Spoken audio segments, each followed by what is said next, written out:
여리고성을 함락시키기 위해서 하나님께서 명령하신 방법은 상식적으로 이해할 수 없는 일이었어요. 그렇지만 여호수아와 이스라엘 군대는 하나님의 명령에 온전하게 순종합니다.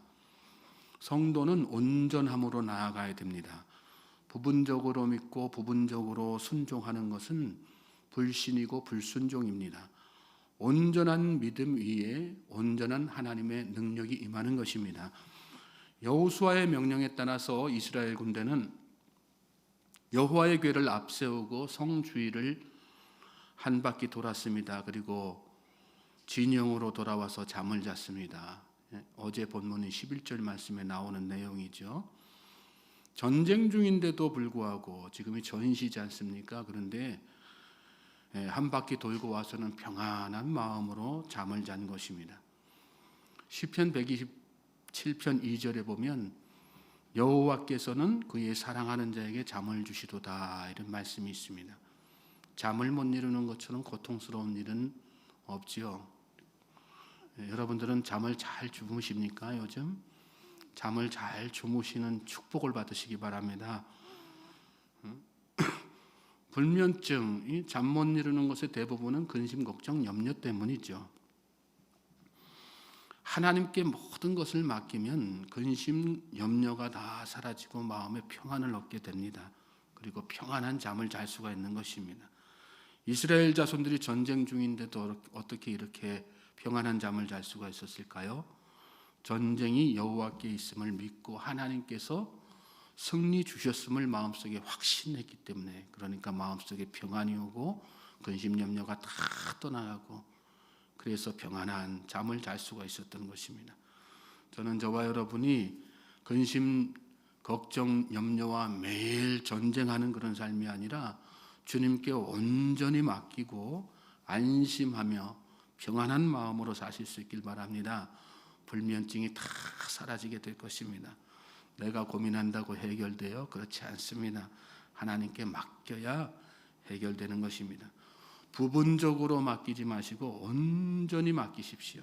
하나님께 모든 것 그렇게 온전하게 맡기고 하나님께서 주시는 평안과 쉼을 누리는 것이 온전한 믿음인 것입니다. 12절부터 14절 말씀 오늘 본문 보십시오. 또 여호수아가 아침에 일찍 일어나니 제사장들이 여호와의 궤를 메고 제사장 7은 양각 나팔 7을 잡고 여호와의 궤 앞에서 계속 행진하며 나팔을 불고 무장한 자들은 그 앞에 행진하며 후군은 여호와의 궤를 뒤따르고 제사장들은 나팔을 불며 행진하니라. 그 둘째 날에도 그 성을 한 번 돌고 진영으로 돌아오니라. 엿새 동안을 이같이 행하니라. 첫째 날에 돌고 와서 잠을 잔 것처럼 둘째 날에도 그렇게 하고 셋째 날에도 또 그렇게 하고, 그렇게 날마다 엿새 동안을 6일 동안을 계속해서 그렇게 반복된 삶을 산 거예요. 하나님에게 다 맡기고 하나님 예배하면서 기도하면서 하나님께서 주시는 평강 가운데 또 잠을 자고. 특징적인 것은 이 일을 아침 일찍부터 시작했다는 거예요. 말씀 보면 또 여호수아가 아침에 일찍 일어나니 그랬어요. 말씀 살펴보면 하나님께서 이렇게 돌으라, 엿새 동안은 한 바퀴 돌아라, 일곱째 날에는 7바퀴 돌고 함성 질러라, 이렇게 말씀하셨는데 언제 해야 되는지는 말씀해 주지 않으셨어요. 시간 정해주지 않으셨어요. 그렇지만 여호수아가 아침에 일찍 일어나가지고 제사장들과 무장한 군사들 다 깨워가지고 그들과 함께 이렇게 같이 돌기 시작한 것입니다. 15절에는 7째 날 새벽에 그들이 일찍 일어나서 전과 같은 방식으로 그 성을 7번 도니 그 성을 7번 돌기는 그날뿐이었더라. 여기 말씀에도 보면 새벽에 일찍 일어나서, 그날은 7바퀴를 돌아야지 되니까 평소에도 아침 일찍 일어났지만 더 일찍 새벽 시간에 일어나가지고 돌기 시작한 것입니다. 하나님께서 시간을 정해주지 않으셨기 때문에 사실 시간은 자기들 마음대로 다 정할 수 있었죠. 아침 먹고 시작할 수도 있었고요, 한낮에 시작할 수도 있었습니다.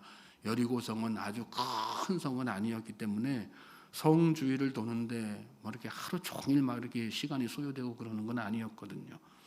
그럼에도 불구하고 여호수아와 이스라엘 군대가 이렇게 자발적으로 아침 일찍 또 새벽 일찍 일어나서 돌기 시작한 이유가 뭘까요? 주어진 하루를 온전히 하나님 앞에 드리기 위해서인 것입니다. 하나님, 이 하루를 온전하게 바칩니다. 하나님, 이 하루를 온전히 주님께 순종함으로 나아갑니다. 그렇습니다. 여러분, 하나님은 온전한 것을 받기 원하시는 분입니다.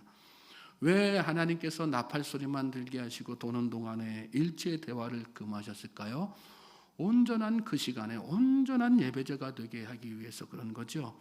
제사장들이 성주위 돌면서 양각나팔을 불었는데, 이 양각나팔은 어떤 때 부는 나팔이냐면 하나님의 임재를 알릴 때나 예배할 때 부는 나팔이에요. 전쟁에 쓰이는 나팔이 아니라 예배할 때 부는 나팔, 제사할 때 사용하는 나팔이에요. 무슨 뜻이에요? 하나님께서 그 시간 예배에 온전히 집중하라, 그렇게 말씀하신 거예요. 하나님께만 온전히 집중해라. 너희들 다른 거 집중하지 말고 온전히 너희들의 마음을 다 하나님께 드려라. 그게 하나님의 뜻이었습니다. 전쟁은 내가 할 거다. 그러니까 너희는 예배에만 집중해라. 싸움 잘하는 군인이 되기보다, 일 잘하는 일꾼이 되는 것보다 온전한 예배자로 그렇게 하나님 앞에 온전하게 마음을 드리고 집중하는 게 더 먼저다. 그것 깨닫게 하시기 위해서 이 백성들에게 그것을 요구하시는 것입니다. 우리가 온전하게 드려질 때 하나님께서 우리 삶에 온전한 능력을 베풀어 주신다는 사실을 여러분 믿으시기 바랍니다. 이 새벽에 여러분들이 잠을 깨우고 예배하는 것 참 귀한 일이죠. 얼마나 하나님께서 귀하게 보시겠어요. 그런데 우리는 거기서 한 단계 더 나가야 돼요. 새벽엔 이렇게 나와서 예배하는 그 자체보다 더 중요한 건 뭐예요? 이 시간에 온전한 예배자로 서는 거예요. 믿습니까? 그리고 이 시간으로부터 시작해서 오늘 하루를 또 우리 삶의 모든 것들을 온전하게 하나님 앞에 드리며 나아가는 거, 그게 더 중요한 거예요. 예배 드리고 나서 딱 예배 끝났으니까 세상에서 마음대로 마음껏 살라고 사는 거, 그건 바른 게 아니죠. 예배로 시작했으니까 이 하루가 온전한 예배자로 서기 위해서 우리의 마음을 드리고 정성을 다 드려서 이 하루를 온전하게 하나님 앞에 바칠 때, 그때 하나님께서 우리에게 승리 주시는 것입니다. 16절 보십시오. 7번째 제사장들이 나팔을 불 때에 여호수아가 백성에게 이르되 외치라, 여호와께서 너에게 이 성을 주셨느니라. 여기 말씀에 그런 내용이 나오지 않습니까? 7번째라는 말이 강조되고 있어요. 한 번도 빠지지 않고 매일매일 한 번씩, 그리고 마지막 날 7번째까지 다 하고 나니까 그때에 하나님께서 명령하신 숫자가 온전하게 다 채워진 그때죠. 그때 여호수아가 백성들에게 큰 소리로 외쳐라, 함성 질러라, 이렇게 명령했어요. 그러면서 뭐라고 이야기합니까? 여호와께서 너에게 이 성을 주셨느니라, 이렇게 이야기했어요. 시간이 다 채워지고 횟수가 다 채워지니까 그때 비로소 여호수아가 선포한 거예요. 그렇습니다. 우리의 온전함이 하나님의 온전한 능력으로 우리에게 임하게 되는 것입니다. 믿습니까? 차야 받는 거예요. 뭐든지 다 기도도 차야 받는 거고요. 우리의 정성도 다 차야 받는 거고, 온전해져야, 그래야 하나님께서 은혜를 베풀어 주시는 것이죠. 자, 계속해서 이어지는 말씀 보시면 여호수아가 이스라엘 군대에게 또 그러한 온전함을 계속해서 성 안에 들어가서 해야 할 일들 가운데에서도 강조하는 것을 보게 돼요. 17절 말씀 보면 이 성과 그 가운데 있는 모든 것은 여호와께 어떻게 바치라? 온전히 바치되 그랬어요. 18절에도 너희는 온전히 바치고, 19절에도 그 성 안에 있는 모든 것을 온전히 바치되, 마음도 시간도 물질도, 성 안에 가서 전리품들 막 취할 텐데 그 중에 어떤 것은 하나님 앞에 바치고 어떤 것은 개인적으로 착복하고 그러지 말고 온전히 하나님 앞에 다 바쳐라. 그래야 하나님께서 승리를 확정지어 주시기 때문에 여호수아가 이렇게 강력한 마음으로 강력하게 이스라엘 백성들에게 이야기하고 있는 것입니다. 자, 그리고 그런 명령을 받고 이스라엘 군대가 함성을 질렀어요. 그랬더니 성벽이 일시에 다 무너져 내렸죠. 무너져 내린다는 말씀이 나오는데, 무너져 내린다는 말은 원어로 보면 이 안에서 밖으로 무너져 내렸다는 그런 뜻입니다.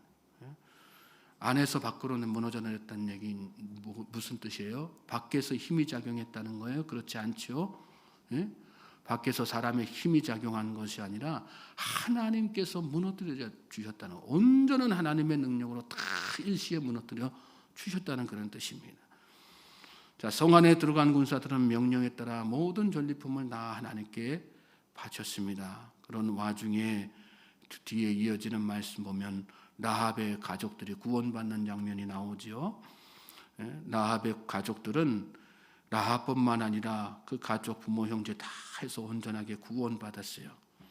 라합이 이렇게 구원받은 이유는 딱 한 가지죠. 뭘까요? 하나님을 두려워하는 마음으로 그 온전한 믿음으로 자기의 생명까지도 다 내어놓았기 때문에, 그래서 결과적으로 이렇게 라합뿐만 아니라 그 부모 형제 다 그에게 속한 모든 식솔들, 재산들까지 다 하나도 상하지 않고 온전하게 다 이렇게 구원받게 된 것입니다. 자, 이렇게 온전함으로 나아간 이스라엘 군대에게 하나님은 온전한 승리를 주셨어요. 그리고 온전한 믿음으로 나아간 라합에게 하나님은 온전한 구원을 허락하신 것입니다. 저는 저와 여러분도 온전하게 드려지기를 주님의 이름으로 소망하고 축복합니다. 부분적인 예배, 부분적인 믿음, 부분적인 순종으로는 안 되는 거예요. 온전해야지 되는 것입니다. 이렇게 온전한 승리를 얻은 이 백성들이 나중에 한참 뒤에 가서 이방 나라에 의해서 다 멸망당하고 만지 않습니까? 이방 나라에 의해서 멸망당한 본질적인 이유가 뭘까요? 말라기서에 보면 그들이 다 하나님 앞에 드릴 거 제대로 온전하게 드리지 않고 상한 것 드리고 병든 것 드리고, 그러면서 하나님 없임 여기고 하나님의 말씀 온전히 지키지 않고 자기의 삶을 온전하게 하나님 앞에 바치지 않았기 때문에, 그게 결정적인 이유가 됐어요. 바치지 않아서 망한 게 아니라 온전하게 바치지 않았기 때문에 그래서 망하게 된 것입니다. 우리의 신앙생활도 다 마찬가지예요. 우리가 온전함으로 나아가야 하나님의 놀라운 구원의 은총이 우리 삶 가운데 온전하게 임하는 것이지, 엉터리로 부분적으로 드렸다 안 드렸다, 내 인생 하나님 어떤 때는 내 감정이 좋을 때, 감정 상태 좋을 때는 하나님 제 삶, 제 인생 바칩니다 그랬다가 뭐 좀 교만한 상황 되면은 하나님 제 마음대로 살겠습니다, 그렇게 왔다 갔다 하는 게 아니라 온전하게 초지일관해서 처음부터 끝까지, 하루의 시작과 끝도 다 마찬가지고 날마다의 삶도 다 마찬가지고 우리의 인생 전반을 그렇게 하나님 앞에 온전하게 바칠 때 우리는 하나님의 영원한 구원의 은총 안에 거하는 복된 인생이 되는 것입니다. 오늘 이 하루가 그런 복된 하루 되기를 주님의 이름으로 다시 한번 소망하고 축복합니다.